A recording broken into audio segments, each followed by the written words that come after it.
I'm Chris Wolfman, and today we're going to do something different than we normally do. And when I started this channel, I said I would do more than just gaming stuff. So today we're going to talk about some comic books. We're not going to go into DC or Marvel with their cinematic universe expanding and doing pretty great. Well, great in case of Marvel. For DC it's a little bit less so.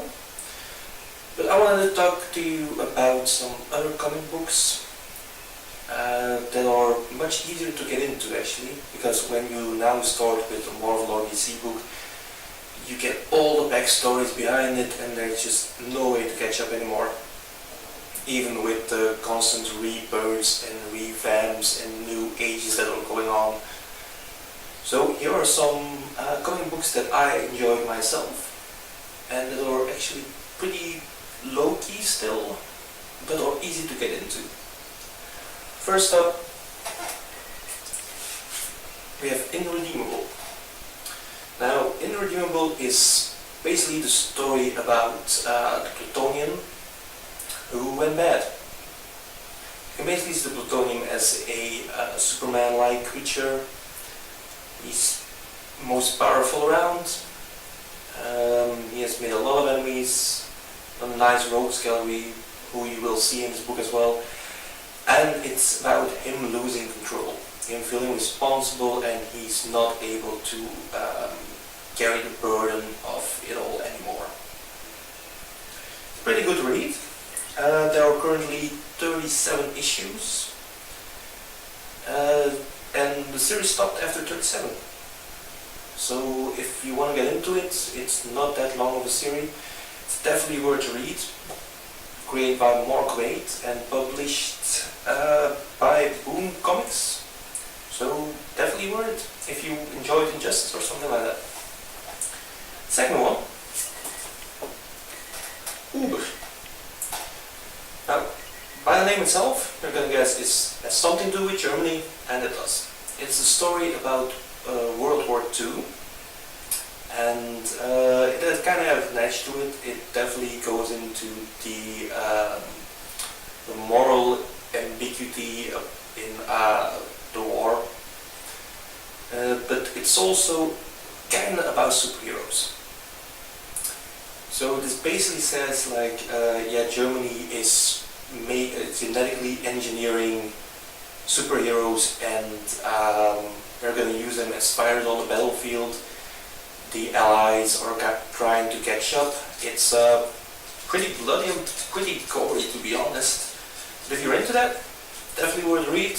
Also, the writer himself, Kieron Gillen, has done extensive research in World War II to get certain details of the series right. Of course, I mean, if you're going with superheroes and genetic modification, it can't follow the entire war at a straight point, but it's definitely worth to read. Gory, bloody, historically pretty accurate, and yeah, I would definitely recommend this. It's still an ongoing series.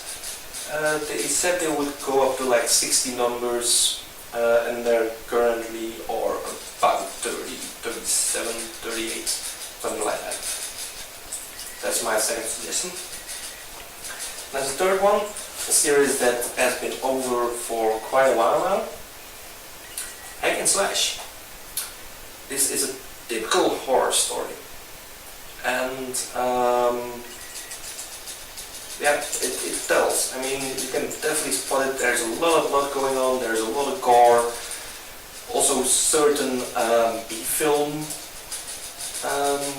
bad guys show up, like the Reanimator from the, I think it was movies in the 80s. Also Chucky. Chucky shows up, he's definitely A-list, so pretty neat that he's in this.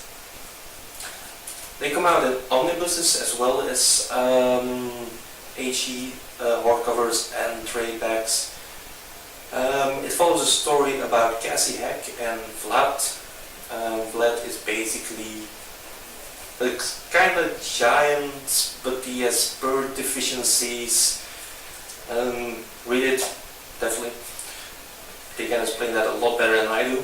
And Cassie Heck is the daughter of a slasher. And well, a slasher is basically a person who did terrible things during his lifetime, like let's say Freddy Krueger or Jason Voorhees, and they come back from the dead to exact revenge and just cause mayhem. I have to say about this series, I definitely like it. I definitely like the blood, the gore, the horror elements. However, I do have to say that sometimes it kind of goes in the absurd a bit too much. Like going to another planet, well, another dimension, and then fighting there. You have a guest appearance from an Elvis type guy who turns out to be this kind of demon.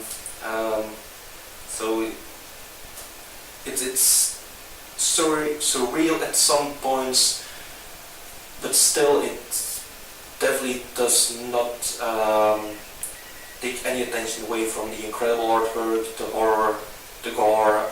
If you're into that, definitely worth read.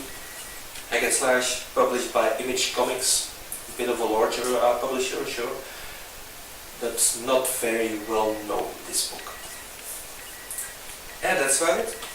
So those are three series that are definitely worth checking out if you want to get away from the Marvel and DC universes, or if you're new to it and you just want nothing to do with all superheroes, nothing to do with having 60 years to backtrack in the storyline. So yeah, if you're up to it, definitely pick up those books, Hack and Slash, Uber, and Irredeemable. Hope you all enjoyed that. I'll see you all next time.